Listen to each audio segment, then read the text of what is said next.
Who am I meeting today? None other than Ben Francis, the founder of Gymshark. I built a website that would sell number plates or registrations for cars and vehicles online. That was the first thing that I ever did. I taught myself to make iPhone apps. I made 4 iPhone apps. The big driving factor was just a desire to be involved in fitness. Tried and failed until I'd actually built a complete app. It was just that feeling of building something and completing it that was really important. Gymshark, it was the UK's fastest growing business, and it took months to get our first sale. But if after 2 weeks I'd have just sort of cancelled it and forgotten about it, then we wouldn't be where we are today. It wasn't better than what else was out there, so I think that's why it took a bit of time. We couldn't get people to the website. Was there a moment where you did think this isn't working? I could have sort of fallen over on the first hurdle, gone and got funding and done it the conventional way. But the lack of funding actually taught me to think creatively and outside the box. I'm a firm believer that you have to make sure that you've got a brilliant business. You have to creatively try and solve all the problems.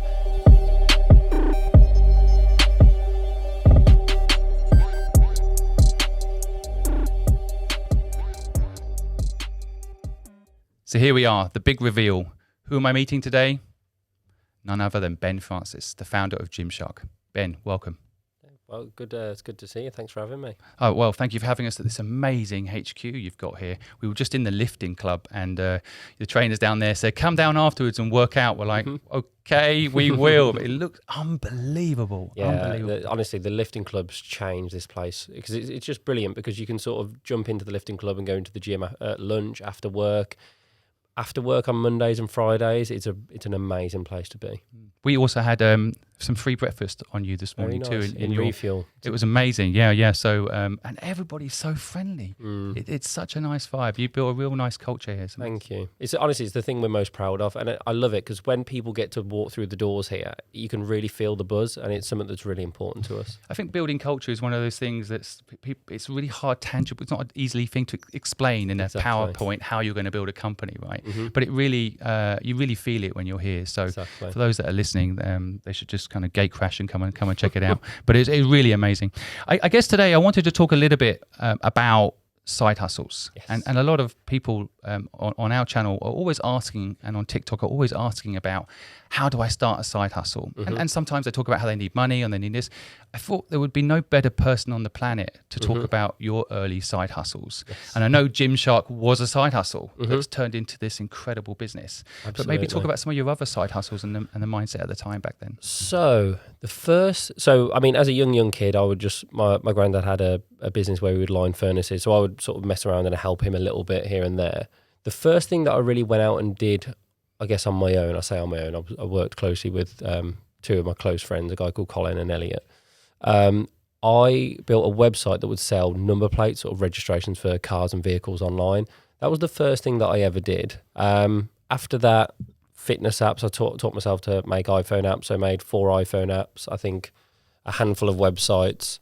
So yeah, Gymshark was also a side hustle. It was this 6th or 7th website that I'd made, I think. So I just sort of pursued what I really enjoyed. So fitness was the thing for me. So I made a fitness social network, a fitness forum, a fitness app, obviously Gymshark.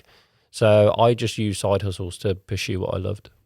And these early side hustles that you built, I mean, people listening, they dream of doing it. So was it just a question of you went on a course to learn programming and then sat down and made something? Or was it some inspiration? How did it come about? So the thing for me, the big driving factor was just a desire to be involved in fitness. Now, on the side, I did IT. I did a BTEC in IT in sixth form. So I think you do sixth form at 16, 17 years old, I think it is. So I had a basic understanding of how to build things from that. Now, outside of that, I just went on YouTube, and I think, YouTube's such an incredible resource, and I spent a lot of time learning how to build things through social. And then basically just sat there and plugged away and, tried and failed until I'd actually built a complete app, put it out on the App Store. And I mean, listen, it didn't set the world alight. It wasn't incredible, but for me, it was just that feeling of building something and completing it that was really important. I think this is a really important point as well you're mentioning there. People think things take off from day one, and that's how you know it's the right thing, right? So it's persistence, isn't it, you're talking about persistence. I mean, the best example of that would be, Gymshark. It was the UK's fastest growing business, and it took months to get our first sale. But, if after 2 weeks I'd have just sort of cancelled it and forgotten about it, then we wouldn't be where we are today. So, yeah, things don't always happen overnight. And there's that quote, isn't there, you hear everywhere, like an overnight success actually takes years, which is completely true. It takes years and years of effort. It takes many, many failures. And I think it's a good job that you're talking about this because, one, it's not talked about enough. And it's because, to hit the headlines, it's not 5 websites failed. It's the one that did incredibly well.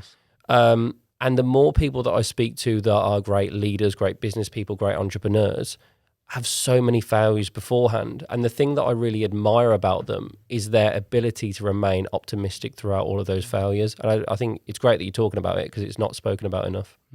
Yeah, I mean, I always say that failure is the reason I'm successful. I mean, and I think that's so key. But people do want instant successes. But 4 months, I can't believe it because the product. I've just bought some Gymshark stuff myself. Thank you. And it's awesome. Thank you. So why was it 4 months? Was it just trial and error on the social side? Yeah, it was. So Gymshark specifically, I just wanted to be involved in fitness. And as an aside, because I'd made a social network, a forum, apps, I wanted to make a website that would transact.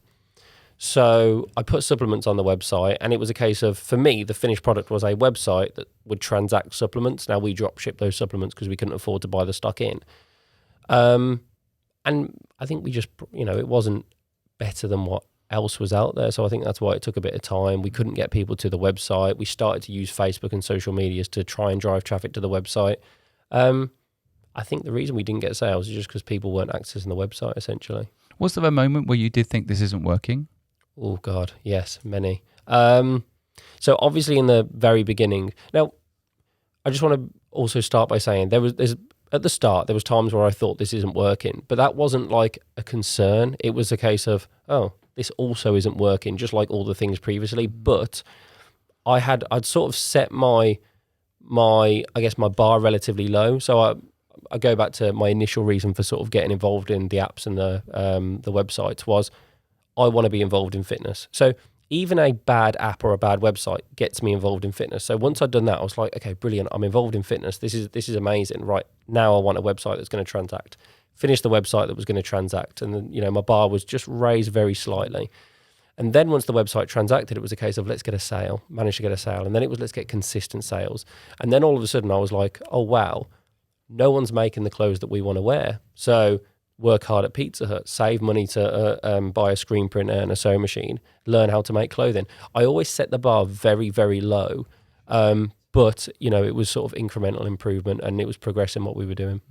I actually think you don't hear that enough either, set the bar low. I mean, you always hear like aim for the sky and think big and all these great Instagram quotes, but actually setting the bar low is pretty interesting as a model. Well, it is, and it's like, so people ask me today, it's a case of, did you think or did you ever set out to create a global brand? Like, no, 18-year-old Ben didn't sit there and go, I want to create a global brand. Ben said, I want to be involved in fitness. I want a website that will transact. I want to learn how to make a tank. I want to sell a tank. I want to sell a product. I want to regularly sell a product. I want to do an event. And then all of these things slowly over years and years and years add up to everything that you see today. This is called compounding. I mean, in investment world, they use this a lot, right? It's this compounding brand building. I guess I know a lot of people listening still like they look at you, this kind of, you built a company from 0 to $1 billion and you've done this incredible thing. The thing I find, and I've watched all your stuff in the last few days, I've got overdosed on Ben and it's inspired me, but there's an energy about you, this hunger that you have that is both authentic but relentless. And people listening, how do they get that hunger? How did you get that hunger at such a young age? I don't know, if I'm honest. I think I'm really fortunate now because I'm surrounded by amazing people. So and by the way, like you said, you got the bug, you felt the culture as you walk in the door. There's so many great people here that now, because I'm in that place, I've got that momentum, it's quite easy to do. At the start, again, I think the hunger is maintained through, again, setting the bar low, having achievable goals. And it's almost like every time you achieve one of those goals, you get that sort of dopamine hit. Do you know what I mean? It feels great. I think that's probably the best way of doing it. And that's not to say I didn't have huge, ambitious goals down the line. They were almost like the dream, and it was somewhere like in the back of my mind, but I was really focused on every day, take each day as it comes, focus on my dream of, really being involved in fitness and giving other people the same opportunities that I had. So the reason, by the way, I'm into fitness is because it completely changed my life. In joining the gym, my school life got better. Everything I did here got better. And I'm driven by giving as many other people that experience as possible. Were your parents entrepreneurial? Is that? Yeah. So my dad worked locally in like a networks company. My mum worked in the NHS. So they weren't entrepreneurial as such. Both of my grandparents on my dad's side ran a taxi company. On my mum's side ran the furnace company. So I was definitely exposed to, I guess, entrepreneurship from a young age. I would grow up and my nan's father, so my great-grandfather, they would tell stories about in Birmingham, he owned like a shop that sold sort of, I think it was like tellies and stuff, and he would sort of put a telly at the front of the shop and put like the Villa or Blues games on so that people, passers-by, could watch them. And, those sorts of stories growing up definitely had an impact on me. Work experience with my granddad as well definitely had an impact on me. But yeah, both of my parents are just ridiculously hardworking. They must be very proud of you. I think they are, yeah. Yeah, we have to ask them sometime. Yeah. I think, how can they not be? It's incredible what you've done. Do you think a lot of young people that we talk to in our network are talking about how they need money to start a business. You know, that's almost like the first port of call. And I've watched some of your interviews where you talked about how you managed to save up £15,000 to do the event that you did that kind of maybe helped Gymshark become what it's become today. But what about that point? Do you think, did money ever stop you? Do you think money, how do you get over that I need money to start a business hurdle that people have? So I think it depends on the business. So if you're, I don't know, in certain businesses, you won't need masses of funds, right? If you want to do something crazy in tech or sciences, then I can completely understand why you would need funds.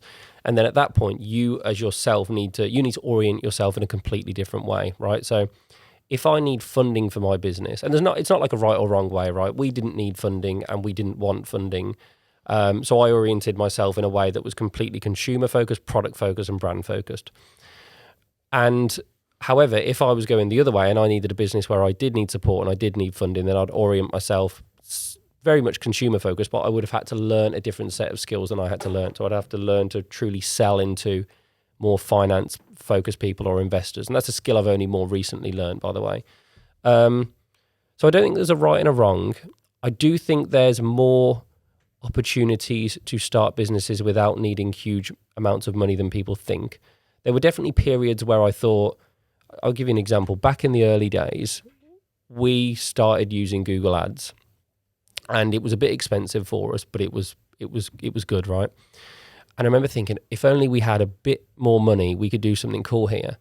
And I just thought, no, we don't have that money, so I need to think of another way of doing it. Now, at the time, Google Shopping was free, and I found out that if you named a product in the back end of the website, the keyword that you wanted to get to, then it would go straight to the top of Google Shopping, and it would be like almost like a backdoor route of getting to the top of Google. I could have sort of fallen over on the first hurdle, gone and got funding and done it the conventional way. But the lack of funding actually taught me to think creatively and outside the box. And it gave me a solution that was, better than the typical way. So, like I said, I think it varies on the business, but I do think there are more ways to think creatively than people ordinarily think. I actually think 9 out of 10 businesses don't need money at the beginning. Certainly the first 10 steps of telling people your idea and all of that sort of stuff, you can get it quite far down the line without money. And I think what you're mentioning here is such a critical point, that there is always this belief that money's going to make the business do better. But actually, it's showing, of course, innovator's dilemma, right? This whole point that sometimes people who have a lot of money don't innovate. They get stuck. Yeah. And without that crux, money. What you got to remember is, money and funding will only exaggerate what already exists. So if you've got a poor business, you can put hundreds of millions at it, but it's not going to make any difference. It's just going to, further what already exists. So I'm a firm believer that you have to make sure that you've got a brilliant business. You have to creatively try and solve all the problems. Only at that point, if you truly then need funding, then I think you should go for it. True. Yeah, well, look, I mean, we're going to have you on the TikTok live event soon, and I know we already had lots of questions coming in about how to find a co-founder and all that, how to get the co-founder relationship right, how to raise money, which you mentioned you have now learned to do, and talk a little bit about things like trademarking and all of those sorts of things we'll be talking about in the TikTok live event coming up. So we'll wrap this up, but thank you for sharing your backstory and your knowledge as always. Thank you.